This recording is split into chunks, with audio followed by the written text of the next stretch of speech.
Welcome to another edition of Home Visit with Tyler Siskey and the Associates, joined as always by my two counterparts, Eddie Gran and DJ Eliot. How are we doing today, guys?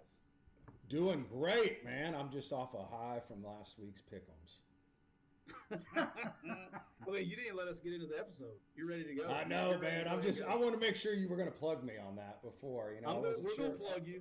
I wasn't sure. Hey, and by the way, on my behalf, I did call the conference commissioner. We have an appeal in on that. We'll talk about that a little bit later. We have an appeal in from the conference commissioner that Eddie and I got swindled on that bet. That we'll talk about that one when it gets to us. But Eddie, how we doing? Everybody good today?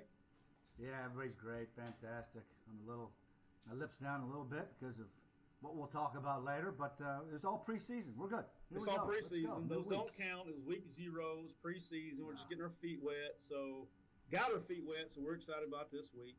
Hey, before we talk about last week, the news kind of broke, and we'd known it was coming, but this ACC, Pac-12, Big Ten alliance that went through, or I don't know if you want to call it an alliance or lack thereof, just want to get you guys' thoughts on that, and then I'll spill my guts and probably just pile on them like you're about to pile on them. So, DJ, I'm going to let you start it off since I can tell, since you're technically our Pac-12 and ACC and Big Ten expert. Come on, what do you got?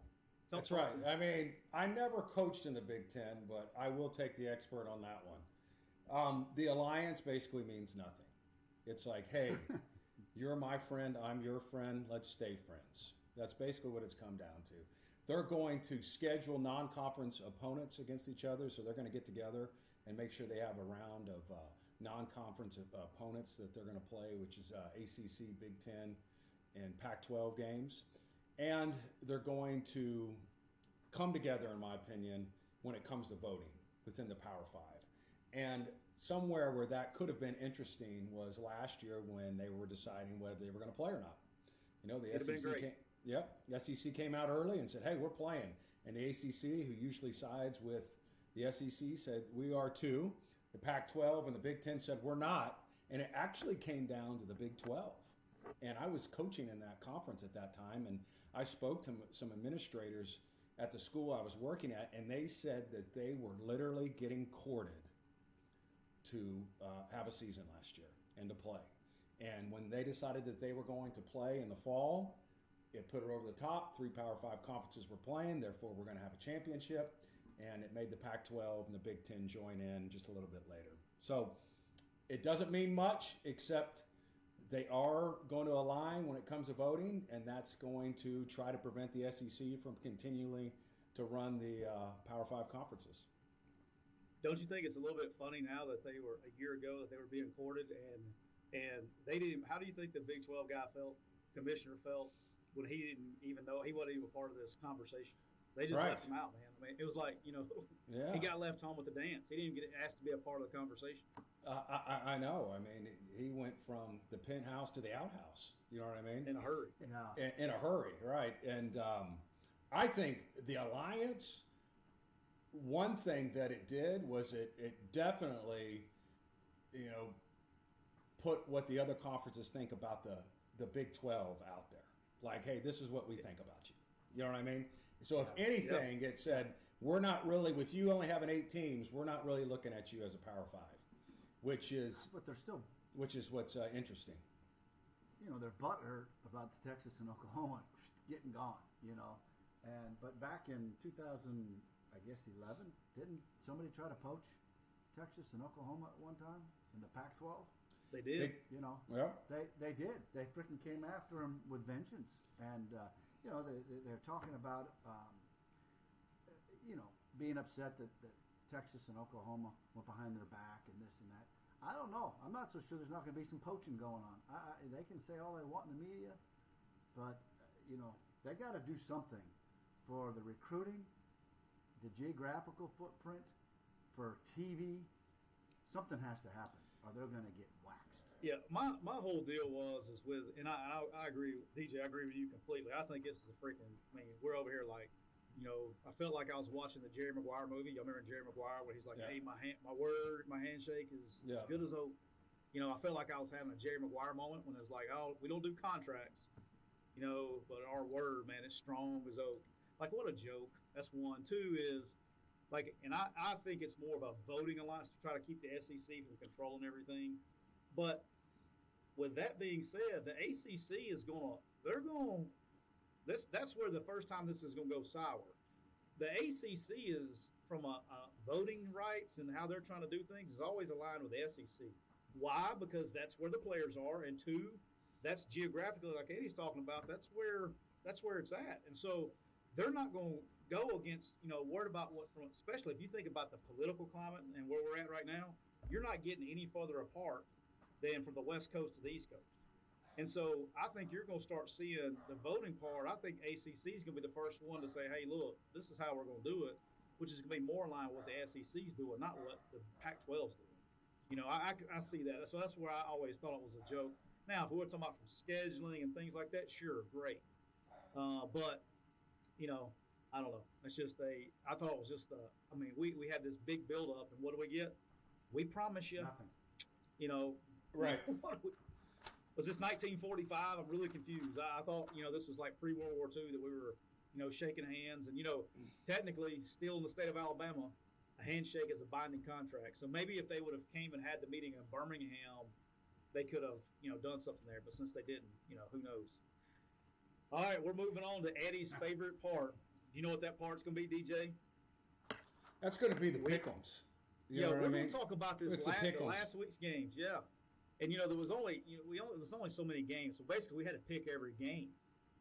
And first of all, you went undefeated. I want to give you props for that.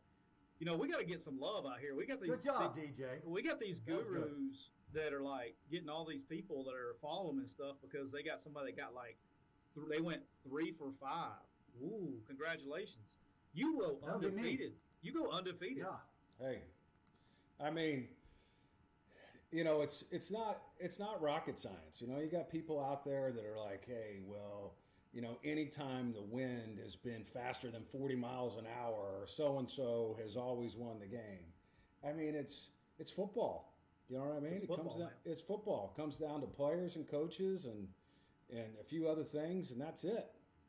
And I say that now. Right, I might go over this week, so I better be careful, huh? Well, that's it's the great thing about being on a podcast is nobody's going to remember.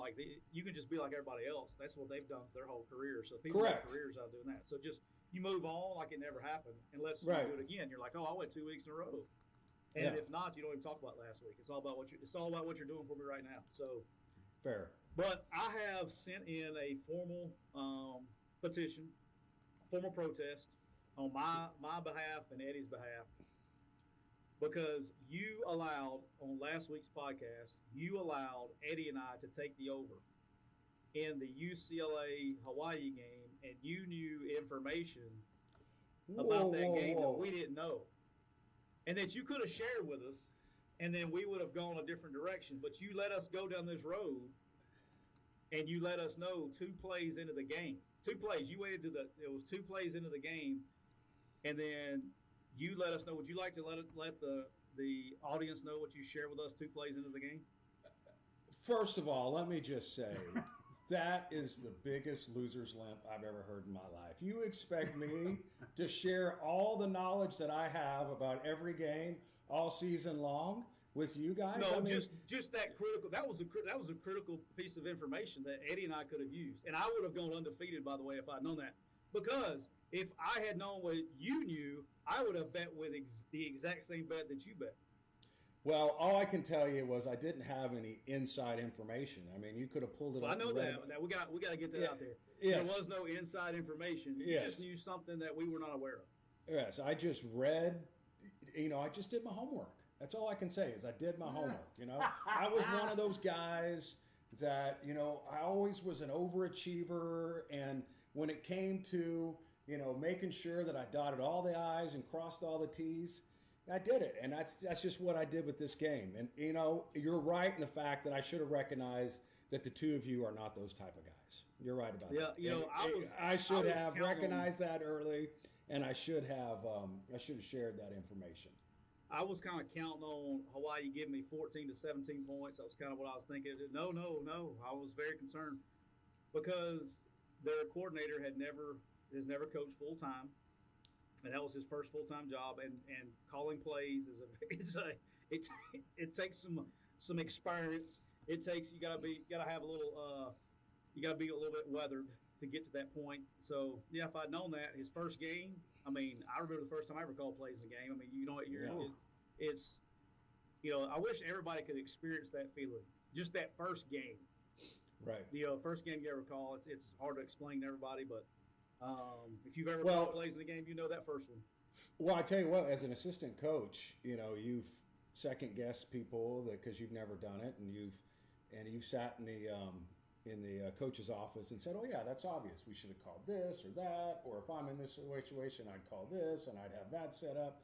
And then you get out there in the heat of battle, and you got how many hundreds of thousands of fans staring at you, whether it's on TV or whether it's in the crowd, right? And then you got the heat of the game going on, and how fast can you make those split-second decisions in that environment? That's a whole different animal. Thanks for sharing the information, though. Yeah, Appreciate it. appreciate You're that. right. Hey, Gun. I just from now on I won't assume anything. You know what I mean? Okay, Yes. I mean, you could have said, hey, I'm picking this game because of this, and we'd have been like, whoa, check. Yeah, it's fair. And I would have been Easy. Yeah, and I would have also been undefeated. But I went 3. That was my only loss of the week. Yeah. So that's my protest. Now I don't know what Eddie's protest is because I don't have one. Eddie had a rough week. I don't know if you knew this or not, DJ, but Eddie had a rough week. Did you know about that? I heard that. Here's what I was thinking. I think I heard that You know from what? somebody. And I went against my boy at Illinois, and they played just like he coaches. He's really good. But I thought Nebraska had their back against the wall a little bit, and I thought that they would come out and be better than they were. Well, they got it. Obviously, if they didn't have it against the wall, their back wasn't against the wall when they rolled into Champaign. It's against the wall when they left. I felt like it was already. Yeah. That they needed to do something in this game, and they didn't. So that was bad ball. And then with the New Mexico debacle was not so good. See, I tried to warn. I want to go on record saying, as a friend, I warned you about that pick before you did it. And I actually, if you went back and listened to the tape, I was like, whoa, that surprises me a little bit. I mean, are you sure? Because you gave him a second chance. I gave you a second chance. Okay, do you think that the NFL right now is worried about their preseason? Okay. I'm just asking you a question. No. I've moved on. You're ready to go. Time it's week 1. for next week. Jeez Louise. Good job, guys. You guys were undefeated in preseason. Well, whoa, that's going to get you a championship. Only thing I would say, Eddie, is those college teams still played their starters last week. That's I know they did. Yeah, not for the other half of the New Mexico game. UTEP didn't. Yes, UTEP did into the second half. Second half, that was all backups. Yeah. Neither did San Jose State. Let's talk a little bit about the games. We'll talk about we talked about 2 games last week. The one I want to talk about, because I know we all watched, was Nebraska-Illinois game, and kind of get your takeaways from that game. I'll start, and I'll go to DJ and Eddie. Give you time, because I know I didn't tell you about this, so surprise, so give you time. I know you watched it. But I was fired up. All right, 2 things I noticed is, one is Nebraska, from a skill position standpoint, is a long way away. Quarterback's phenomenal, baller. Running back's a good player, but from the skill set, receivers, tight ends, to be trying to do what they were doing, very difficult. 2 is, I was in a flashback to Bielema and Wisconsin. They lined up and they just body punched Nebraska into submission. Early in the game, Nebraska's fired up. It looked ugly up front, but just body blow after body blow. And I can't make this up. This actually occurred. I felt like I actually stood up in my living room and started clapping. And my wife thought I was crazy. She says, "What are you doing?" I said, "I cannot tell you the last time in a college football game that I saw a team take the ball at the end of the first half, okay, shove it down somebody's throat, still to pump before playing field position, blocks the punt, all that stuff, gets the ball the second half. Coach, we had an 8-minute scoring touchdown drive in a college football game. An 8-minute drive. Like Did you that not doesn't watch happen anymore. Kentucky the last 5 years? That's right. Yeah, have you not seen Eddie Gran, the way he coaches? We had 13, 10. Those were normal. Yeah, but that was out of necessity though, because the personnel, you were doing what you had to do with your personnel. I'm just saying. It equaled But wins. if you could, Am I right, yeah, Eddie? It equaled wins. That's right. But I'm talking about like I want to stand up. It was like I felt like we got a little bit of football back, and it was literally a 10-year-old game. You know what I mean? It was like you went back in time a little bit, watching old school Big Ten football, pounding the ball, and those 1 and 2 yard runs started turning into 4 yard runs. It started turning into 8 yard runs, and started turning into 10 yard runs. And it was a pleasure to see. But I'm like I said, and I'll finish up with this: is if Nebraska wasn't against the wall when they rolled into Champaign, they sure were against it and are going to be against it coming out. I think they're good up front on defense. I love the quarterback. I think he's a hell of a player. But skill receivers, tight ends to try to run what they're trying to run on offense. I think they got a little ways to go personnel wise there. So I think it's going to be a long one for the Cornhuskers. DJ, what about you? I was impressed with Illinois' defense. Illinois did the same thing on defense that Ryan Walters did at Missouri. They played a ton of man, and Nebraska was ready for it. They had a ton of man beaters in there, and Illinois didn't change their scheme. They just executed it. They were running mesh, and those DBs were in the tailpipe position, you know what I mean, on those wide receivers, and they were running through the mesh, Now, there were a couple times where they ran into the ump. I mean, they were in man coverage, and the Nebraska receivers were running mesh so tight they were picking the defensive back into the ump, and those poor umps were getting blasted twice. Twice. They knocked out. Yeah, that was what I was laughing at. They knocked officials out twice, and there was no umpire. There was nobody there. It was like this craziest thing. They knocked them out of the game. Like they had to leave. Well, the crazy thing is my wife said, "Oh my gosh, why can't those guys get out of the way?" And I said, "It's because of the offensive play that they're running and the defense that they're in. They're in man coverage. They're meshing. They're probably coached to rub them against the ump. You know what I'm saying? And those defensive players are running into that umpire full speed. Those poor umps." All right. So can I make a confession here from a wide receiver coach? Yes. All right. When we ran mesh and in Hughes' offense, we ran a lot of we run a ton of mesh concepts, and he was a big he calls combos. We had concepts that told everybody what to do, but we would put combos together. Okay, so let's say this combo had a shallow and this combo had a shallow. Two totally separate things, but you had two shallows. All right, you knew that the guy from the right was setting it. Okay, so what I did is I told my receivers, if you're setting the mesh or if you're a man coverage on a shallow, okay, if you're man coverage on a shallow, we would run, because where those umpires sit is 6-7 yards, right? Right. So we're going to run to the toes of that umpire if he's sitting there, and we would stair step the umpire, because the DBs, if it was another player coming at them, they would try to run through them. But when they see umpires and officials, they panic and they slow down. They try to go around them. You actually get more open. I actually taught that. Well, and that's true, because the man coverage DB that's on the other shallow, he's aware of the pick. And so those guys are going to get what's in a tailpipe position, which means they're going to get right behind somebody, you know what I'm saying? And they're going to be right behind the wide receiver so that they can't get rubbed. You know what I'm saying? But the umpire is not looking for the mesh route. He's looking at the quarterback. So he's getting in the way of those guys. You know what I mean? From both sides. And so from both sides. So that was interesting that happened. But with that, I thought that they executed their scheme. And I'm going to have to disagree with you. I was not impressed with Adrian Martinez. He missed a lot of throws. There was a couple third downs that he missed throws. There was a touchdown where he missed a throw.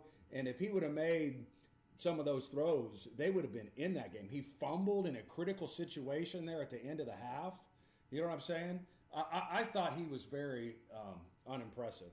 And I think that Nebraska's hung their hat on him since he's been there as a true freshman. I had to defend him when I was at Colorado. We went in there and beat him his true freshman year. And their offense has changed a little bit too, because in that game in 2018 when we played him, he tore his ACL. Scott Frost was wanting to run the same attack that he did at Central Florida, and he wanted, a quarterback run attack. And I think because Adrian Martinez has been banged up so often, he's adjusted that attack, and he's not using him in the run game as much. And that's not what he was recruited for. He wasn't recruited to be a passer. He was recruited to be a runner. Yeah. And I think that he's not fitting his skill set right now. Yeah, he did. He missed one of the rubs that he rubbed. He concussed the umpire on. Like, had the guy running uncovered down the sideline. Yeah. Missed him. They missed another one in the corner for a touchdown. But yeah, throwing wise, I'm talking about running. The guy can run if they would do the. I'm with you. If they would do the right things with him, because I don't think they can spread out and throw the ball. I mean, they don't have the personnel on the outside to get open. I mean, I agree with that. Well, they lost their best player. Yeah, we need to be like my man Eddie was at Kentucky a couple years ago, and just quarterback run, or get like the John Rice Plumlee offense, and let's go running if you want to move the football. Well, let me tell you something. I played him in 2018. First game Scott Frost has coached at Nebraska. Plays the University of Colorado. We play him at Nebraska, and we beat him at Nebraska, right? And that's exactly what they did. That was the first game he's ever coached because their MAC opponent that they were playing the week before got canceled because of weather. So second game of the year, it's Colorado at Nebraska, and we're the first game that he's ever coached, and he was destroying us for the first half, and in the second half he tears his ACL, and we go on to win the game. And I don't know that he's been that aggressive running Taylor Martinez since. He was out for 6 games his first season. Yeah. You know? Yeah. So yeah, I've been in there. I guess we've all been there. Eddie's probably been there more than us. I know Eddie's had a couple of years where it was brutal with getting guys hurt, but yeah. Yeah, and you do what you got to do with your personnel. And they lost Wan'Dale Robinson, and he was their best receiver. And I agree with you. I don't think they were as talented. It was kind of shocking of their skill. But Illinois impressed me probably the most is when you said look like Wisconsin. Just look at the time of possession. Time of possession was 35, 24, something like that. And that's hard on a defense. You got that ball and you're pounding that thing, and and I'm a fan of that. Part of the reason why I'm sitting right here is because of that philosophy. Oh. And but I'll tell you this much. You ask any defensive coordinator that I've ever worked for, they love you. Ask them if they like me. Oh my gosh, I love you, Eddie. I don't know of anybody that wouldn't love you on that one. Oh my gosh. Well, you know what? It equals wins. That's the thing. That's right. It equals wins. You know what I mean? And that's what people forget about. It's about winning games. And you can win in different ways, but that style of play is not as common now. So it's tougher for defensive coordinators to prepare for. And the bottom line, it equals wins. It's just interesting. That to me, that's where I get, and we've all been there, but it's like, even when we were here, we had a young team when our last year here, when we had all those kids with John Rice was a true freshman playing quarterback and all that stuff. You got to do what you have to do. The only, everybody's like, well, offense puts butts in the seats and all that stuff. Well, congratulations. To me, the only stat that matters is a W or an L. And so when you're out there, you have to do what you have to do to give your guys the best chance to win football games. And so it doesn't matter if you go out and this is a common thing with fans now, and we all know this, but you can go out and lose 10-7 right now, and you're the worst coach that's ever lived. But next week you can go lose 63-60. And man, hey guys, y'all are so close. It's you're close. Wait a minute, we still lost by 3 points. You still lost, but that's reality of where the fandom is right now. I mean, it's insane. I mean, but we had to go by ball control with what we had to shorten the game to give yourself a chance to win games, and we did. I mean, LSU was a pretty damn good team in 2019 or 2020, whatever the hell of year that was, when they won the national championship. They were pretty damn good, but we had the ball down 8 with a chance to tie the game. So people forget that because you lost the game. But what's the difference between losing 75-70 or losing 14-10? I mean, it's the same. You're still losing the game, but I think that's where Illinois is going to be really good this year. I think they'll build on that, and that's going to be who they are. All right, we're gonna talk a little bit about UCLA. I know we talked about it a little bit in just a little bit when we start talking about picks. But what we're gonna do is we're gonna switch gears. Let's talk about this week. This is gonna take a little time because we got some good picks. All right. So before we get going, we're gonna talk about the two games that nobody did pick. Okay, that are big games this week. All right. So we're gonna start off with it. Why not? I mean, if we're going to do a college football week one, let's start it with the Crimson Tide, okay? We're going to talk about Alabama versus Miami, all right? Eddie, you want to start us off? Alabama, Miami, what are you thinking? Let's talk a little bit about the matchup. Well, it's an interesting matchup. I love it. It's a great week one matchup with the ACC, SEC. I hate to say it for Miami, but they're getting ready to see something that's going to be really, really fast. They will be physical. That defense is better than they were last year at Alabama. I had to face that thing, and a lot of them are back. I don't know offensively. Offensively, I'm not quite sure yet about Alabama. You know what I mean? I know that quarterback. He had some playing time, and he's really good. And I think what they'll do is manage him like they always do, because that's Nick. If Alabama, I think Miami's going to have a hard time scoring on Alabama. Okay, people are going to be probably going, "What are you talking about?" I think that it'll be a low-scoring game for Miami. I think that they got problems. I think Alabama's going to beat them and beat them good. All right, DJ, what you got? Miami's coming off an 8-3 season, and Derek King tore his ACL end of the year. Has been practicing, is expected to play. I don't know if he's going to be the same. I think that this is one of the best games of non-conference for the year, and I think Miami is better than they've been. I think this is Manny Diaz is his best team that he's had, but they're not ready for Alabama yet. You know what I mean? He's still got a ways to go. He's a couple years away before he's a national championship contender in my mind. And I think that Nick plays outstanding in big non-conference games that are the first game of the year. He spends an unbelievable amount of time preparing for that opponent and making sure that his team is ready. Bryce Young, I think, is a talented quarterback that Nick has had in mind to be the starter for quite a while now. He got action in 9 games last year. If anything, he's already rich. So That's fact. you know what I mean. Anyway, I'm taking Alabama with the 18 points. I think, like you said, Eddie, I think their defense is going to be tremendous.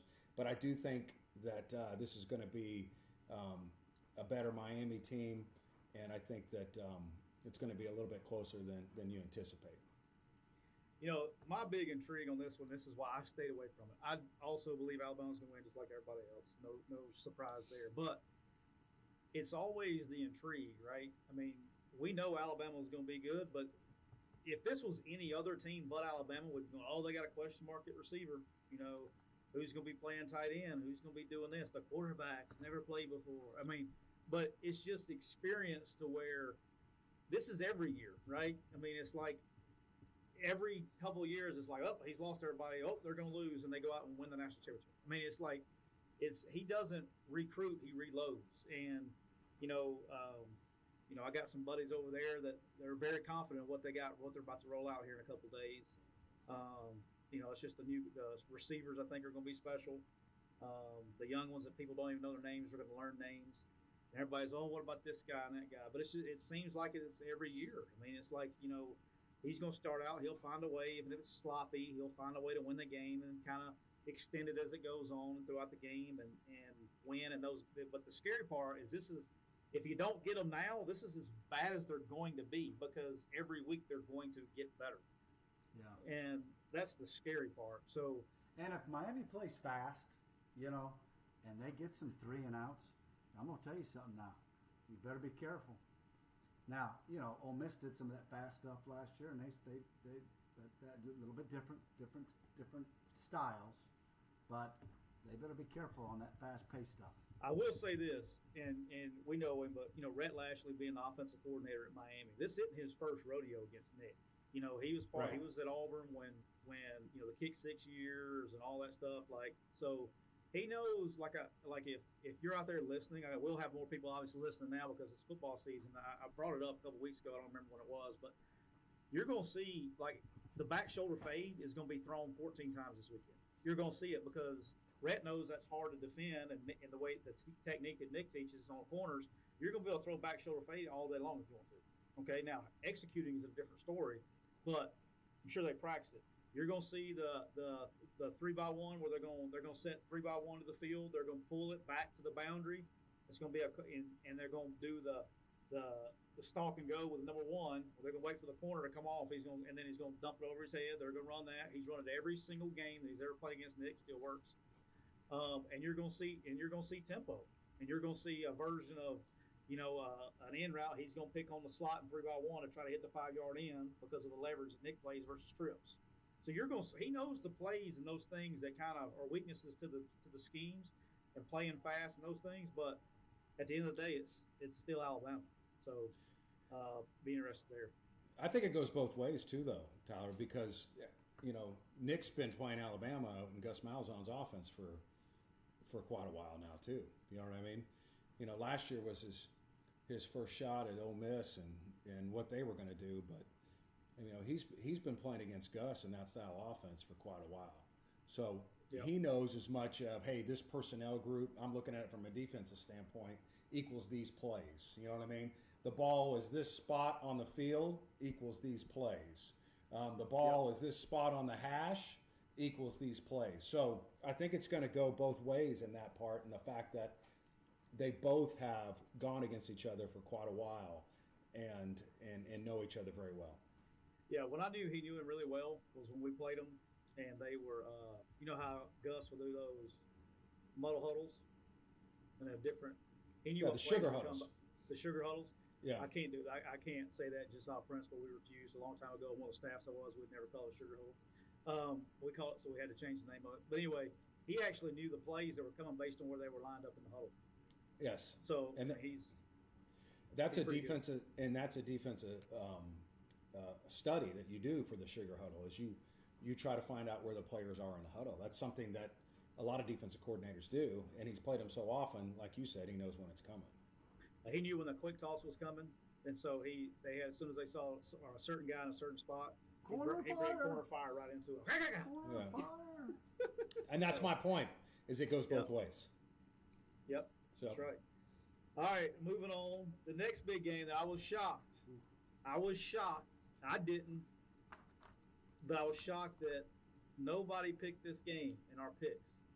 Clemson versus Georgia. Georgia is a 3.5-point dog, and nobody picked it. So we got to start with this game. DJ, we'll start with you on this one. Clemson, Georgia. Where are we at? Well, first of all, whoever wins this game is going to put themselves in a good position, and they're going to boost their confidence, and they're going to boost their national attention, and they're going to have a chance to win a national championship. And whoever loses this game still may have a chance to win a national championship. That's how high profile a game this is. I'm going with Clemson. It's at Clemson. I think this game is just a toss-up. I definitely would not make this game a Moneyline game because I think it could go either way. But, it's at Clemson. Clemson plays well early, and, Georgia has some of their issues that they always do early. A lot of times it's because of suspensions. Sometimes I remember what was it? Steve Spurrier's famous quote was, "I love to play Georgia early in the year because they always have so many guys suspended." You know what I mean? But they've got some guys that are out, and they have some holes to fill there, and it's going to be played at Death Valley, and so that's why I'm going with Clemson. It's in Charlotte. Okay, it's going to be played Neutral at Charlotte. Okay. Does that change your mind? No, it doesn't change my mind. I think that Clemson is still going to have the edge in this one. All right, Eddie, what you got? I know Georgia's going to be a little bit shorthanded, and they'll have a few people missing, but I just think that quarterback is ready. JT, isn't that right? Yep. And he is I think with the offensive coordinator, I think they'll get this thing done. I really do, because their defense always is really, really good. I worry about Clemson. I talked about this last week. They got to shore up their back end, and until I see that, I'd pick Georgia this week. Yeah, this was like I would have bet a gazillion dollars on this one early in the year. Georgia's got a ton of guys out. That's why I'm staying away from it. However, with that being said, I know Clemson's got back end issues. Clemson's got up front offensive issues. Okay, and Georgia's got guys out and all that stuff, and everybody's, the Eric Gilbert at tight end and Darnell Washington, two tight ends, probably not going to play. That's issues itself, and everybody's looking at that. But Georgia on defense is really good. And when you go put that defense against a quarterback that's going to have his second start, he's talented. We all know that. I mean, he's so talented. He's got a Dr. Pepper commercial, okay? And he started one game, okay? But when I don't care. We've seen it on preseason, NFL preseason, for like the last however many weeks. When you got bad offensive line, it doesn't matter who your quarterback is. Okay, it's not going to matter who your quarterback is if you got a bad line. So, to me, that's going to be – I think Georgia's defense keeps them in the game, and they figure it out on offense. Whether it's – I don't care if it's 11 personnel, 12 personnel, 10 personnel, 20 personnel, it doesn't matter. They'll figure it out on offense. They'll score enough points. I think this game is going to be a lot lower scoring than people think because of that. And if I didn't look at the under, I probably would have looked at that. But, look at it. Run the ball. Yeah. Run the ball. Georgia, run the ball. I know Say it again. I know a guy. Run the ball. I know a guy that could probably help that. I probably think he listens to the show. But anyway, they're probably already listening. But look, I think Georgia wins it just because, and I think Georgia is kind of in that same where Alabama is now. I think they're talented. They're going to figure it out. And I think Clemson is too now. Do not get me wrong. But I just think it's time, man. It's time. It'll be a great game. It's time. Nick knows. We all know it's Kirby's time. Let's go, Kirby. Let's go get it done. And if there's no better way to start it off than Clemson at the beginning of the year. That's right. All right, we're gonna move on because we have a ton of picks. Okay, we have a ton of picks. All right, and so DJ, since you are I'll go second. You'll go. What's how we'll do it? Is whoever wins. Yeah, I get to tee off first. You get to tee it off. I'll go second because I finished second. And then Eddie will be cleaning up at the end. Yeah. I love it. But do you know why Eddie's cleaning up at the end, DJ? Because he's last. Because he's last. Yes. Yes. Exactly. All right, so DJ. Because I was the oldest. I thought it's just because I was the oldest. Okay, we can go with that. No, that's not it. Oh, okay. Well, you get excited about your preseason picks, okay? Because this is where it matters right here. All right, so here's what we're going to do, guys. All right, so each of you will have 5 picks, okay? 5 picks, and then we're going to have 2 different things at the end here. All right, so one of your 5 picks, or it can be your last pick, you're going to say is my hard, not hard knock, is going to be your hard lock. Okay, that's if you would just happen, if you were going to go put $1,000 on the game, by gosh, this is the game I'm going to die with. All right, and then also we're taking a money line pick. Okay, every week you got to pick an underdog that you think is going to win the game outright. So getting odds and doing that. So DJ, you're going to tee it up. Your first game, roll with me. Your first game, who you got rolling out this Saturday? Notre Dame. I'm going with Notre Dame over Florida State. They're at 7.5-point favorites. Okay.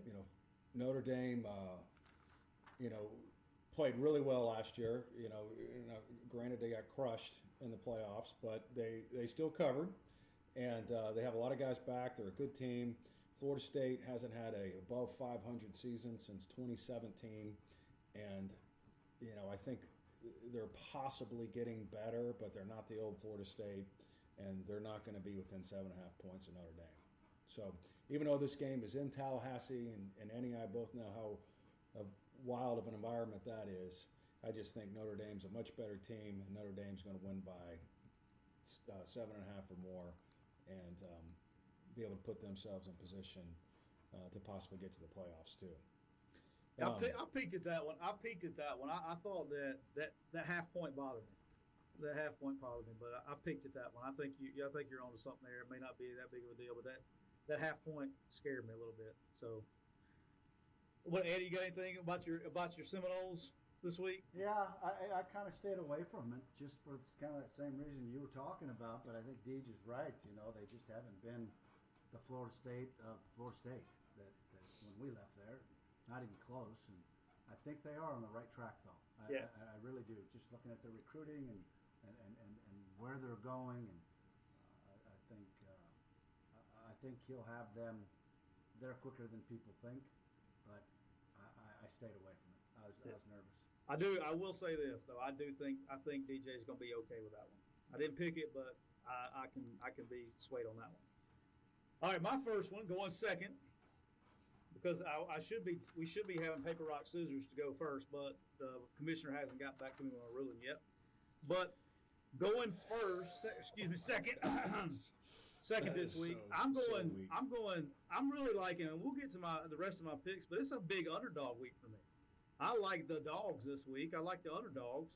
And so I'm starting off with an underdog, kicking it off in a top 25 matchup. Penn State is on the road against Wisconsin. They are getting 4.5 points. I'm taking Penn State plus 4.5. I'm not saying Wisconsin doesn't beat them. I just don't think, like, Wisconsin, you know, they haven't changed offenses since 1906. Okay, they've changed personnel, but they haven't changed offenses. And Penn State, I mean, look, James Franklin can coach football now, and he can recruit. What he did at Vanderbilt, there should be a statue outside the College Football Hall of Fame for what he did at Vanderbilt.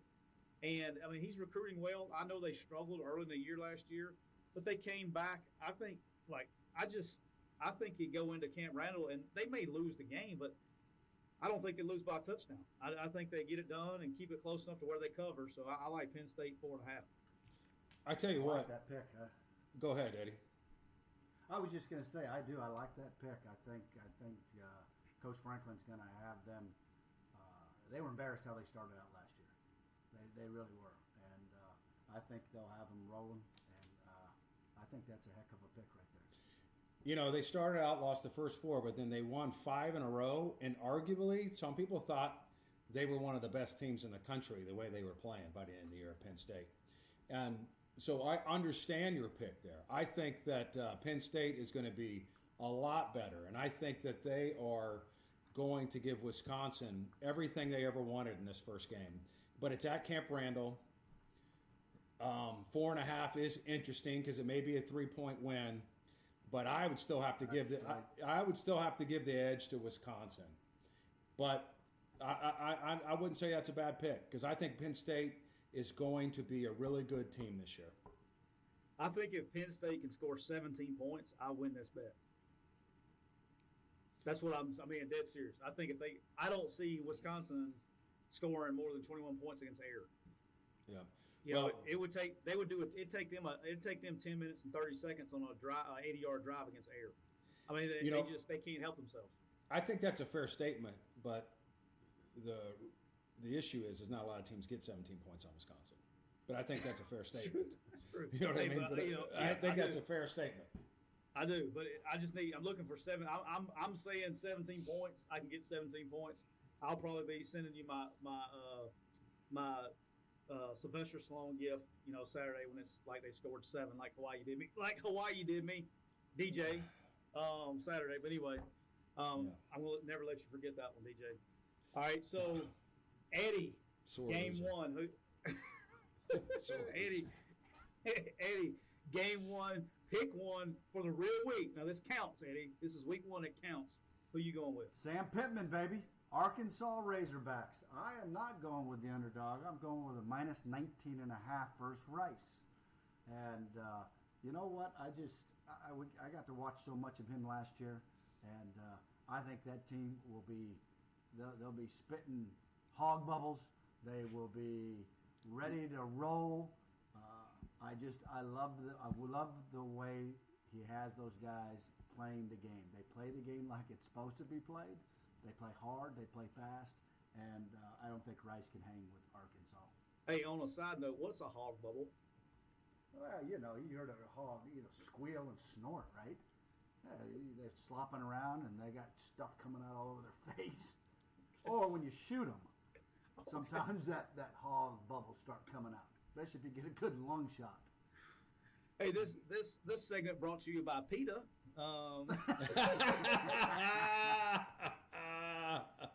Gotta eat. That's eat, right. Man. It's about harvesting. That's right. You harvested that hog. Yeah, that's right. That's it. You use everything. All right, DJ, we're going back to the well. I don't think anybody's going to argue with you about Arkansas and Rice, but going back to the well, game pick 2. Who are we going with, DJ? I'm going with Ole Miss over Louisville. You know, they're 10-point favorites, and I think they're going to win by more than 10. You know, Louisville lost 6 games in a row last year to finish 4-7, and Ole Miss was really hot, and I think they're going to stay hot. You know, I think that this is going to be a high-scoring game. I think that both defenses are going to struggle, but I think that Ole Miss is going to win this thing by more than 10, and I think that that Louisville is going to have a hard time stopping them on offense. They better beat them by 10, because if they don't, it's going to be a long, long year. And my surprise team and my upcoming team, Ole Miss, just gets all shot down. This is going to be a great debate right here, because I have also picked this game. Except I'm taking Louisville plus 10 points against Ole Miss. Wow. I hope that people don't have your address there in Oxford. You know I'm not saying that Ole Miss is going to lose the game. Just 10 points to me is like, let's talk about the game within the game, okay? Scott Satterfield, the head coach of Louisville, okay? I've coached this guy a long time. He has a running play that we've talked about for 1,000 times on here. It's basically lead stretch, lead outside zone, okay? It's their bread and butter. What was Ole Miss's detriment on defense? Stopping outside zone last year, okay? You're going to know within the first 30 minutes of this game, if you're an Ole Miss fan and you're listening to this, you're going to know by halftime if you're going to be a good football team or not. Because you're going to score points, okay? Ole Miss will score points, period. You can chalk it up, okay? You're going to know by halftime how the defense is playing because it's coming. They know it's coming. Louisville's running it. So we've had 8 months to prepare for outside zone. So we're going to see if that's fixed. And if it's not fixed, it's going to be a long season for the Rebels. I'm talking about in 30 minutes, you're going to know if you're going to have a legit shot to be that surprise team, or you're going to be staring 6-6, 7-5 in the face. Because there's been, like you talked about, DJ, earlier, there's been a whole year to prepare for all this stuff, right? Uh-huh. So to me, I'm not saying Ole Miss is going – I think Ole Miss wins the game. But 10 points, I can see this being like them being up two touchdowns or something late in the game, and Louisville stick one in. To cover 10. 10 is just a big number to me. And as far as the over goes, they're projecting some points now. They're saying it's 75.5. I almost went 75.5. I would always pick the over. It was really good to me last year with Ole Miss. Here's what I'm worried about. I think now that you got Ole Miss on film and you see what they do on offense, Satterfield knows that he can run the football and he can run outside zone. I think they try to shorten the game up, and try to burn some clock and play action boots, high percentage passes, keep the clock running outside zone. And if they can keep the defense, because Lane doesn't care. Lane's just going. He may score in like the second play. Like he's just going to keep. He may try to set an NCAA record for scoring the most touchdowns in the fewest plays. Like the time of possession stuff is not even in the we're not even thinking about that. So I can see it being, like I said, I think Louisville keeps it within 10. I don't think it may be a late squeaker. I don't know. I don't know. It's just my gut. I'll be shocked if Ole Miss isn't better on defense. I know you say Lane doesn't care. I think you're going to know, like, I don't even have to watch this game in the second half. You can turn off in halftime and know if you're going to win the bet or not. I would say that the same play that you're concerned about Ole Miss stopping should be the same play that Louisville should be concerned about stopping, because Louisville struggled on defending that play too on defense. Yeah. And so, So this may be an outside zone game. This might just turn into outside zone. And if so, maybe your prediction is accurate. But it's going to come down to me to players, and I don't think that Louisville is at the point where they have the talent that Ole Miss has. And to keep it within 10 now, not to win the game. I know, to keep it within 10. I just don't think they do. The game's at Ole Miss. I mean, it's just. It's in Atlanta. Well, it's at Ole Miss, okay? How many Ole Miss fans do you think are going to be at that Atlanta game? Oh, it'll be packed. I think they do a good. They're excited, and it's a big game, and Eddie knows this because this is where we're unique right here. Yes. Eddie, so you and I should be the Ole Miss experts. We can actually be experts inside the conference. This place is different now, okay, and it's a very fanatic fan base. Fan. I know what you meant. Here's what I've been saying. Like, he's a victim of his own success because they don't wait long around here. Okay, he had success on offense. By gosh, they wanted to win the freaking playoff this year. Like, there's fans. I mean, there's a very high expectation, and they offensively, are they good enough to do that? Yeah, they're good. They're really good on offense. There is not you will not ever. I mean, they can. And Lane and Levy can call the game as good as I've ever seen. They're good, okay. But you got there's massive. I mean, they averaged 40 points a game last year, giving up on defense. There has to be just show me a little bit. They don't even have to be in order to get to where they want to get. They don't even have to be a great defense. Just be an average defense. Just be average, and they're going to win a ton of games. And that's fair. And but the deal is it's a lot of pressure now because if you go and how about I'm going to ask this to my other Ole Miss expert, Eddie Gran. What's the Ole Miss? All right, I'm going to stick the microphone up to your face on the camera. What is the Ole Miss fan base going to be like if Ole Miss goes to Atlanta on Monday and loses the game to Louisville? It ain't going to be a very good Sunday and Monday, and Tuesday, Wednesday, Thursday, Friday, Saturday. The next one, they'll be pissed off. It's exactly what you said. They have high expectations, but you know what?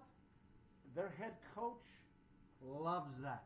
He freaking loves it, and the master. Bring it on. Yeah, bring it on. I love how he always. That's what he thrives. He thrives in that. He loves that rat poison thing. That gave him. He loves it. He's the brainer. Let me tell you what. Hey, Lane Kiffin is like the Jake Paul of college football. I mean, you love him or you hate him, and he brands the hell out of it. He sells you. You're watching. You're tuning in. Good for him. He's branded. You can't hate the game. So good for him. But it's going to be, as I said, referring to what I was telling you, DJ. My man Dan Werner had it great. The best thing of all time. So the first year that we got back first year we got here in 12 or whatever, we went 6-6. He goes, man, that's perfect. He says, now here's what we need to do. We need to go 7-5 next year, and then 8-4, and then 9-3. Because the second you hit that, you get to where you start going to Sugar Bowl. 8, 9, 10. Yeah, hey, that's the expectation now. It is it's gangbusters around here, and it's very frustrating. It's like gangbusters. It's like hadn't won a national championship since 1960. But by God, you better win it this year. It's a lot of pressure. So. Interested to see that game. We'll go on. One of us is going to be right. One of us is going to be wrong. So we're not going perfect. Something's going down right there. So that'll be a good one. All right, Eddie. We'll jump over to you. Your second game. Who you got? Offense. USC Trojans -14 against San Jose. Too many weapons at USC. Way too many weapons. And there will be a statement made. And I believe that one right there, I'll give you, that's my lockdown, okay, right there. Oh, I changed it right in midstream. Wow. I mean, that is it. Hey, that's my lockdown, hard lock. Eddie, there's always the plan, and then there's always the gut. And sometimes you just got to go with the gut. You know what I mean?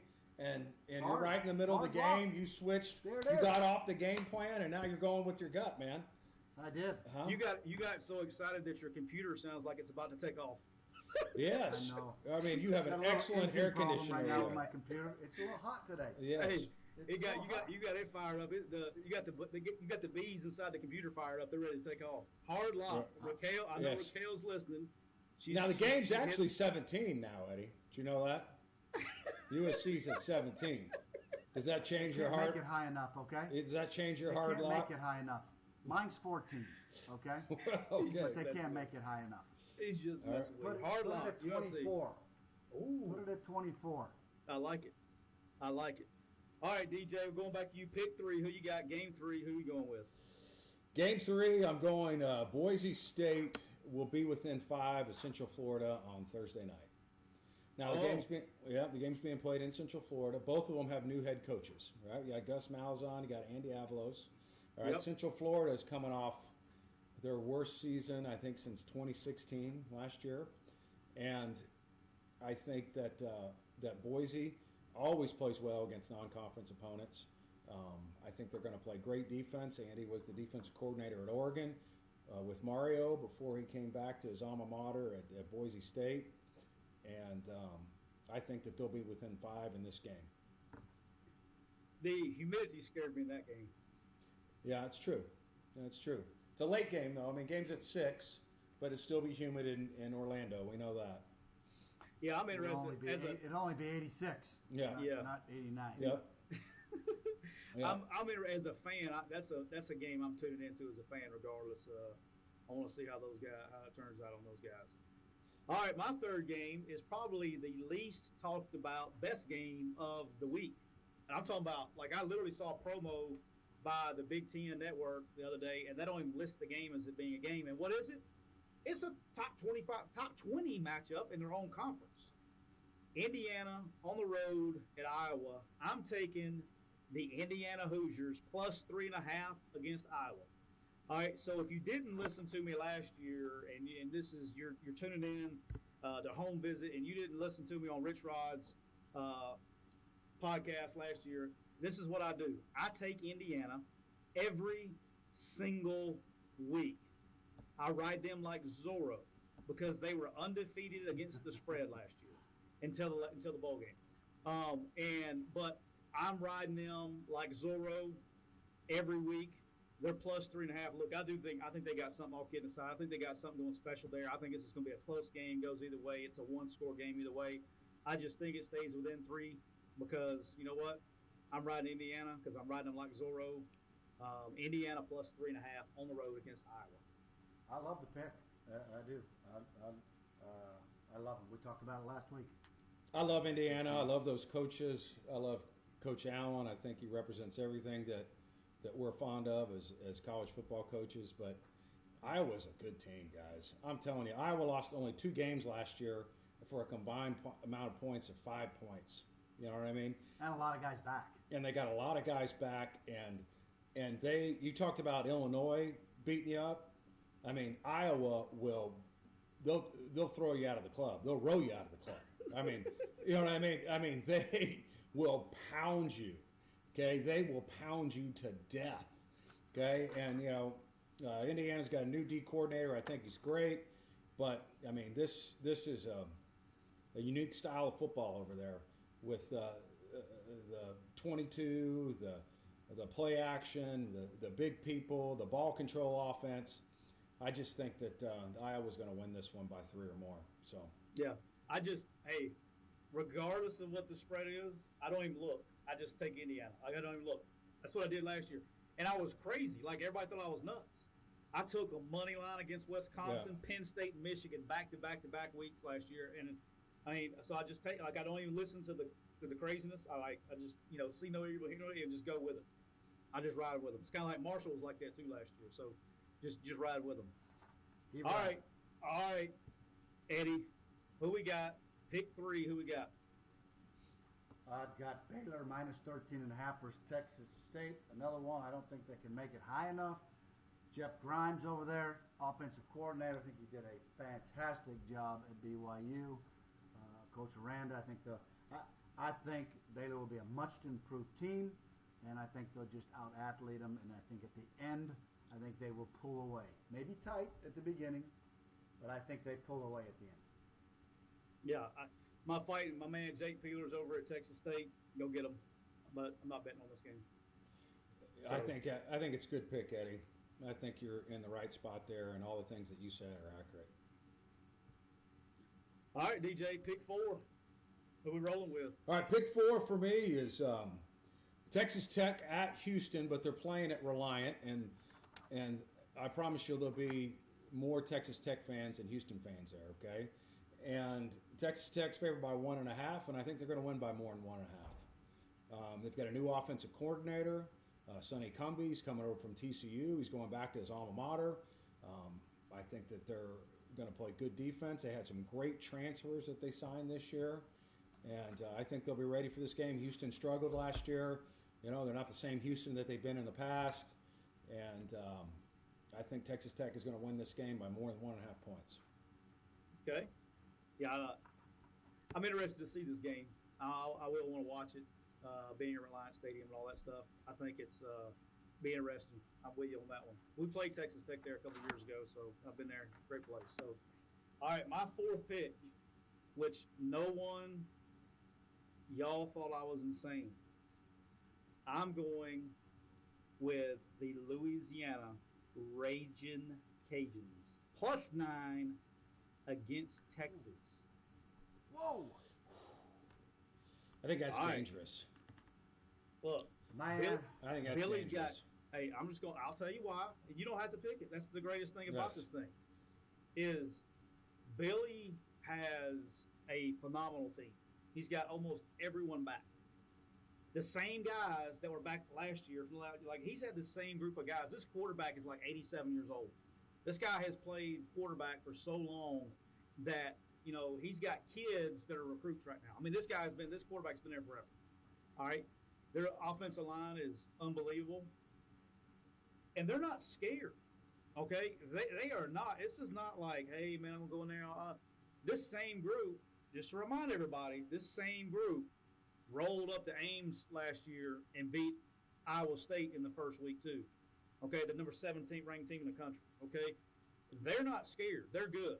I think Billy and that group, they got the New Year's Six on their mind. They want to be the best group of 5 school in the country, and I think they're out to make a statement. Do they win the game? I just think they keep it an inside 9. I think it's going to be a close game. I think Billy is an extremely smart ball coach. I think they keep it. I think they keep it close.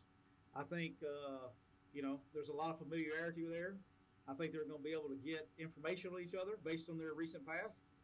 I'm sure Nick's answering phone calls from Sark and from Billy. I think I would love to be. I wonder how that's going. So, but I just think it's close, man. I think those kids are ready to play. I think it's a 9-point game. I'm taking it. I tell you what, that win in Ames last year is a skewed statistic because every team in the Sun Belt went through spring ball, went through summer workouts, and went through two-a-days. And every team in the Big 12 did not. And if you remember, in that week 1, there were 3 Big 12 teams that lost to 3 Sun Belt teams in week 1. Kansas State? Yeah, Kansas State. Arkansas and then, Gate. Yep. And then I was Who was the other unfortunately a part of one. We lost to Coastal Carolina. And Coastal Carolina was the real deal. I'll tell you that right they're now. good. But anyway, that was a skewed statistic. And I think if Iowa State had played Louisiana Lafayette at the end of the season, it would have been a different outcome because they were able to practice, they were able to meet, they were able to get better. And that's where COVID is kind of, putting a wrench in some of these predictions. I find it hard to believe, though, that Texas is not going to beat the University of Louisiana Lafayette at home by more than 8 points in Sark's debut. And I'll tell you another interesting scenario or characteristic that we're not talking about is Peter Kilowinski, the defense coordinator at Texas, who has been the defense coordinator at Washington for a long time. They have played excellent defense at Washington for a long time. He was a defensive coordinator there, and he was DC for 4 or 5 years, and then Jimmy Lake was getting offered all these secondary jobs across the country. So he says, hey, I'll tell you what, I'll be the D-line coach, you be the DC, and we'll be able to keep you. And so he takes a back seat, okay, and does that so that Jimmy Lake can stay on, and then Jimmy Lake becomes the head coach. Jimmy Lake puts him back as the DC. I mean, this guy is really, really good, and he's played really good defense. And I think that it's going to be tough for Louisiana Lafayette to get within 8 points at the University of Texas in Austin. Agree. Well, y'all could have. If y'all were so certain, y'all could have picked them. I just said I agree. Yeah. It's a little bit hairy, but I think Sark. I think Sark is one of those guys like Lane. He's one of the best. No, I agree. I'm rolling with my guys this week. So hey, we'll see. Right. Hey, we will all see. I will be dead last. Apparently, with these picks, I'm either going to be dead last or first. So one or the other. So I'm either going to be eating crow next week or I'm going to be gloating. I don't know which one's which. I think that's fair for all of us because we don't have many picks that are the same. Yeah, you know what I mean? That's what I'm saying. I mean, it's crazy. All right, Eddie, let's roll with it. Your fourth pick. I hate to say this, I'm going opposite of you this week. You know, you've got a bunch of the underdogs, and I've got the Florida Gators minus 23.5 against the Florida Atlantic Owls. Yeah, you're on team offense this week. You're over. I mean, like you don't even have it. All your spreads are double digits. That's correct, and you know that's what an offensive guy does. And I think Dan Mullen, you know, I think they will have a hard time tackling that quarterback of Florida's, and I think he'll be better than what you think. He'll have a great game plan for him, and I think that one's just going to be out of control.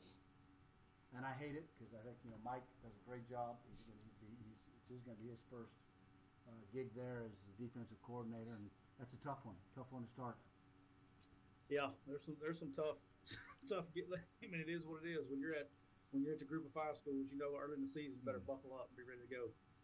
Yeah. All right, but DJ, your last straight up pick before we get to the money line. What is your last straight up pick for the week number 1? My last straight up pick is Duke versus Charlotte. Duke is getting 6.5, and I think Duke's going to win by more than 6.5. Duke's coming off a 1-9 season, playing almost an exclusively ACC season, and Charlotte's coming off a 2-4 season. Okay, and I think that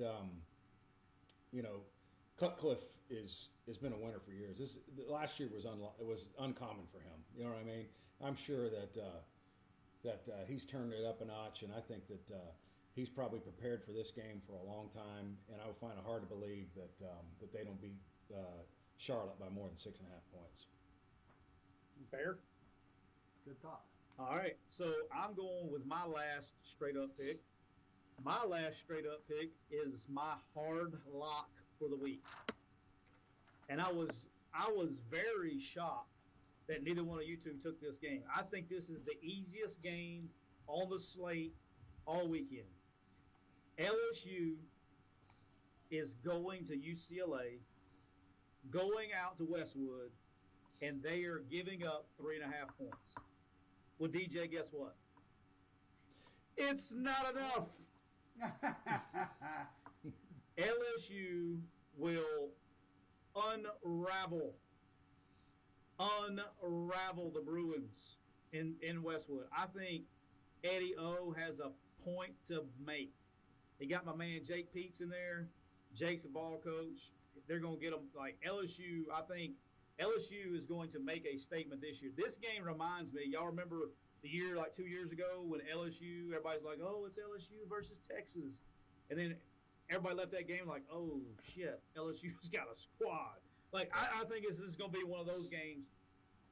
And this is what's great about this lock is you watch this spread as the week goes on because it's L.A. and all that money out in L.A. This spread is actually going to go down, I think. Because at UCLA, congratulations, beat Hawaii, okay? And so they're like, oh, we're back. We're back. And so this money is going to start coming in on UCLA, and that line's going to start tickering down. Dude, UCLA, give them 20 points. It doesn't matter. This game's not even going to be close. If you look at how, we watched that game, obviously, but if you watched it close, the quarterback's 2 of 7 for 29 yards at halftime. And they come out trying to help some tendencies out. They start trying to force the ball downfield. He's leaving the ball like commentators killed me. They're like, oh, what a great throw. He left that ball 14 yards inside. If there was a safety at all that had any confidence in what he was doing, he could have fair called it. Like, The receiver made a great job adjusting to the ball. It wasn't a great ball. Like, dude, you got the LSU secondary on there. You're not going to have that kind of room, that luxury. And then if you look at their run game, they were getting big runs off missed tackles and broken tackles. Not going to happen on Saturday. You're going to get fudded very heavily. And so, hey, on top of that, what's the biggest thing with LSU? We've all played them. If you can get them off the field distracted, you got them, right? That's kind of always the deal. They're gone. They're in Houston right now practicing. He's already got them out of Baton Rouge. They're out. They're going to get there on Thursday. He's going to have them locked up. They're going to be ready to play LSU by 1,000. Book it. Hard lock of the week. I think I think it's a fair pick. I do. Yep. The only thing that's got me wary is LSU after last season just has me so off kilter, man. You know what I mean? I agree with you 100%. 20 years in a row, I would have picked LSU in that game. But last year just got me so off kilter. It's just, that's the only thing. COVID had everybody off kilter. That's true. Yeah, weird year. That's weird. It's a weird year. Ed O, I'm going to go with what you just said, Tyler. Ed O's got a point. I promise you. He has been gnawing for months here, and they will be ready to go. Yeah, you will not have tiger bubbles.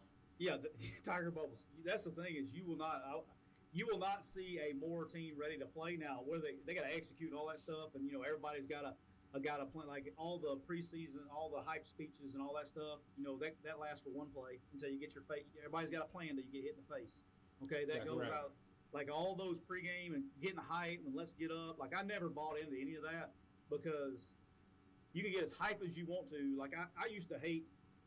On a side note here, I used to hate. Well, we're not ready to play. Well, who cares? It's not going to matter past the first play because You're when right. you go get, if you're down and you're like this in the locker room, when you get hit in the face on play one of two things are happening. You're going to either hit back or you're not. It doesn't have any that. Well, you can be hyped and the same thing happens. Exactly That stuff right. does not affect anything. So, but I will tell you this: they're going to win the award for being the most hyped team come out of the locker room next Saturday because Ed will be like eating coffee grinds, snorting Red Bulls. I mean, he'll be ready to go. So, be excited about that one. All right, what do you got? Your last straight up pick before we get to the Moneyline picks, Eddie. Who you got for your last pick? Last pick. This will be shocking to another offensive guy by the name of Coach Jimbo Fisher. Texas A&M -29 against Kent State. Hey, it's down to 20. Texas, It's down to 28.5. So somebody believes in Kent State. Since you've been talking, you actually got half a point. Somebody That's believes fantastic. in Kent State. Another one that I don't think can be large enough. I think Kent State will have a hard time scoring. I don't care if it's late in the game. If they put their twos in there, You're right. A&M's twos are going to be really good. And I think Jimbo will try to get this offense going early and often because it is going to have a new quarterback. And so he's not going to pull back now. I'm just going to tell you right now. He is going to try to get that guy as many reps as he can get to get better for the next game. So Oh yeah. I just think that is I don't know. I say no-brainer, but I had a no-brainer last week and didn't do so well. But that's preseason. It's preseason don't count. What the heck? Yeah, you guys keep saying that. But anyway, so I just want to say, Eddie, you are right on. Texas A&M, if we were to steal Tyler's line for him, 28.5, not enough. Not enough, okay? Okay, Texas A&M is a lot better than 28.5 pounds better than Kent State. Texas A&M, they may be one of, if not the most talented team in college football right now. And that's my personal opinion, okay? They have DBs that are 6'1", 190, 200 pounds that can run. They got D linemen that are giants that can run. They got giants at O-line. They got a tight end that is a first-round pick. They have a new quarterback, but let me tell you something. All those quarterbacks are talented, okay? A&M is getting to the way we were at Florida State. Florida State. Yes, Yep. which is the way that Alabama is, which is it doesn't matter who you lost, okay? There's going to be another guy in there that's just as good as him. The only concern I have is how fast do they get up and when do they decide that they're just going to try to get out of there and keep everybody healthy? Never. That's my Never. only He'll concern. put the second, You know he'll what I mean? put the second guy in there, and he's going to try to get him better. Yeah. That's what I love about him. Yep. He's going to throw the ball. If it's 58-14, he's going to have his other guy in there, and he's going to run his offense. He don't care. He's got to get his number 2 ready. I agree. I agree with you 100%. I just worry about this thing getting out of hand too early, and everybody's saying, hey, let's just get out of here and let's get ready for next week. I'll take my chances. We'll see. Yep. 20. Somebody believes in Kansas State. They bought you a half point there, so you're down to 28.5. So, all right. So here it's time, DJ. You know what time it is? It is time for our Moneyline Pick. Okay. So every week we're all going to pick a game that's an underdog by the point spread, and you have to pick the underdog to win straight up. Like throw away the points, bet on the money line, and we'll go from there. So DJ, crank us up. Your money line pick for week number 1. My money line pick is Stanford over Kansas State. You know, Kansas State is 2.5 point favorites, and I'm shocked because Stanford 4-2 last year. They got everybody back. One of the most veteran teams that they've had out there in a long time. You know what I'm saying? And with COVID, you know, with the super seniors being able to come back and that roster being as big as it is. Kansas State struggled at the end of the year last year. They had a couple. They you know, in the middle of the year, you know, they were decent. They beat Oklahoma. You know, they had a big win there, and they had some other wins and some tight games. And towards the end of the year, they had, I mean, half their team had entered the transfer portal. Everybody had opted out, and it just got ugly. And I don't know that they've recovered from that. And I find it hard to believe that Stanford's not going to win this football game. Is that your hard lock? That's my hard lock. Okay, Stanford is going to win the game, but with that said, K-State is 2.5 point favorite. I just don't get this one. I don't understand it. So the money line is actually plus 115. So if you bet $100 and you take DJ's advice, you will win $115, and that is DJ's hard lock for week number 1. I don't disagree. I really don't disagree with you. Yeah, you got me. I may have a little money line parlay going on after these because we'll go there. All right, so my money line hard lock. No, it's not a hard lock. I've already had my hard lock. But my money line pick for underdogs is I'm taking the South Alabama Jaguars. Jaguars At home against Southern Miss. Southern Miss is favored by 2. South Alabama, you know, they didn't win many games last year because that's why Kane's there, but they won this one. I think they got, you know, Major Applewhite came in as the offensive coordinator. They got Kane Womack was the defensive coordinator at Indiana. My man Corey Batoon rejoined him. Corey was at Liberty. I'm talking about ball coach Central. My man Gordon Steele coaching the O-line. I think that from a coaching standpoint and what they're doing offensively, I think South Alabama, arguably, like everybody, and it's South Alabama, it's the Sun Belt and all that stuff. No secondary in America wants to go against those receivers, okay? Jalen Tolbert, I think, is one of the best kept-away secrets in college football at receiver. He's one of the best ones. As you would notice from the tampering that went off in the offseason trying to get him to transfer. But unbelievable talent there. He went for over 1,000 yards last year, came back. Jalen Wayne, another one, 6'4", 225. He's got this uncle named Reggie Wayne. He's going to be there. They got guys to get the ball to. Y'all remember this one? I'm going to throw this. Do you know who the starting quarterback, Eddie, is for the South Alabama Jaguars? I do not. Jake Bentley. From South Carolina. That's right. Yeah. They got him. He's their starting quarterback. Look, they hit the portal hard. And they're a QwikCut client, so we gotta love them, right? So here they are. I take them money line. I'm actually gonna be at the game. My man Kane Womack's first game as a head coach. I'll be there Saturday night. Lord willing, I'm still feeling well. Everybody's good by Saturday, but excited to see that. Here's another thing. The reason I'm taking, just so y'all know. So last year was the first season of Hancock Whitney Stadium, which is the on-campus stadium. But they had all the COVID protocols and this and that. The place is going to be packed because you got Hattiesburg's like 45 minutes down the road. So you got Southern Miss and South Alabama in that stadium first time. Man, it's going to be awesome. And little known fact, Kane Womack's alma mater, Southern Miss, first game as a head coach. Going with South Alabama Jaguars Interesting. money line. I like it. All right, Eddie, your money line pick for the week. Who we got? Yeah, I'm going to shock some people probably here, but I've had an opportunity to go and play at Hokie Stadium, Virginia Tech. They are playing a really, really good North Carolina team.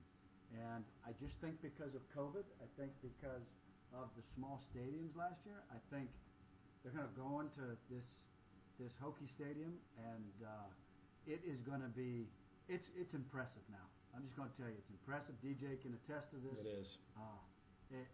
It's and you I mean it's freaking loud. They're passionate about the game. I think Virginia Tech has something to prove this year. They've underachieved, in my opinion, and I think they will be better. And I think they might keep this one. They're getting 5.5. So They got to win it. plus 5.5. We got to win it straight out. So here we go. I tell you, if you're a Metallica fan, you want to go to this game just so you can hear Enter Sandman start the game. There is nothing. I've got to experience it twice. There is nothing on this planet better than. I mean, even if you're on the opposing sideline, I will never forget. So, it was Hugh Freeze's first game as a head coach, and Hugh was cool though. I was like, hey man, it's like we gotta get this thing done. I want to go out here and listen to this. You gotta get your speech done a little quick. I'm coming out. I'm leaving as soon as you start talking because I'm gonna go watch this Enter Sandman. And I'm talking about the coolest. I don't know. The only thing now, y'all. I don't know if y'all been there or not, but the only thing that it was to start a game. I've never experienced anything else like that in college football. The only thing I can maybe think about is jump around at Camp Randall during the third and fourth quarter. I have not been there for that, so I don't know. Yeah, I haven't been there. But to me, and everybody's got the traditions and all that stuff. At Alabama, we used to sing the Alabama song, Dixieland Delight at the end of the third quarter, which is really cool. Florida, Tom Petty. Yeah, Tom Petty at Florida. Off the charts. Best I've ever heard. Yeah, I just, man, I can't. I got the chills, man. Even though I was on the opposite sideline, just one of the most awesome. Like, if you're a college football fan and you don't go to a game at Virginia Tech, you're missing out, man. I mean, that's got to be bucket list stuff. Exactly. It's like you said. It's a once in a lifetime experience. I mean, I can remember on the sideline as a coach. It was a Thursday night. Even the Thursday night games are even a little more cranked up. Yeah, I can remember Eddie as a Thursday night going, wow, this is cool. You know what I mean? And we were really good. And we were really good. 5 or 10, yes. Yes, we were really good. Cranked. Yes, it was quite an event. I'd tell you another cool song, if we're just talking songs, is, and you guys don't know this one at all, but, Garth Brooks went to Oklahoma State. And at the end of the third quarter, everybody in the crowd stands up and sings Friends in Low Places. You trying to say we don't know who Garth Brooks is? No, I'm saying you guys don't know this because you haven't been to an Oklahoma State game. Oh, I was going to say, come on, man. Yes. I'm a country music guy. No, I'm saying because you haven't been. I know you got the Wyoming Cowboys hat on and everything, but hey, man, I'm rocking the alma mater today, man. Go Pokes. I'm from Alabama, man. Hey, they're gonna destroy the Montana State Bobcats. So I know we couldn't talk about that one because it's an FCS team, but watch out. They didn't have a line on that game. But anyway, at the end of the third quarter, Oklahoma State, the crowd stands up and sings "Friends in Low Places." I did not know that. I like it. Yep, it's pretty cool. Learn some. So who is the? All right, here's the question. Oklahoma State's got Garth Brooks. Oklahoma's got Toby Keith. Who wins in a fist fight?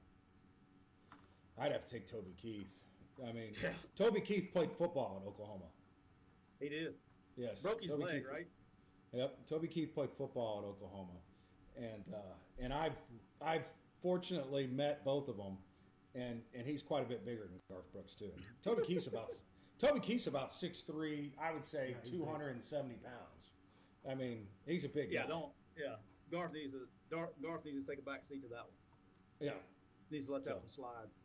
Yeah. So, well, as always, I want to thank you guys for joining us this week. Next week, Eddie, we're going to figure out, I think I'm either going to be in first or last. I don't think there's any in between for me. I'm going for the moon. So I'm either going to look like a genius. Like this thing, if I hit on mine with all those picks I just took, there's going to people go, man, there's something to this guy. He knows what he's doing. And if you end up last, you're going to challenge the commissioner. So we've got that Yeah, out if I there end up too. last, I'll figure out something. But Yes. I got a week to figure that out. So I can only go upward. That's what I set it all up just perfect. I mean, that's it. You have nowhere to go. And, I mean, you got to have some offense, Eddie. I mean, we got 13.5, 28.5, 23.5, 14, 19.5. I mean, you got to have offense. DJ, I'll tell you the one that DJ's got that I'm the most interested, the game that DJ's got that I'm the most interested in is this Boise UCF game. I'm really, as a football fan, I'm wanting to see that game. That's a Thursday night.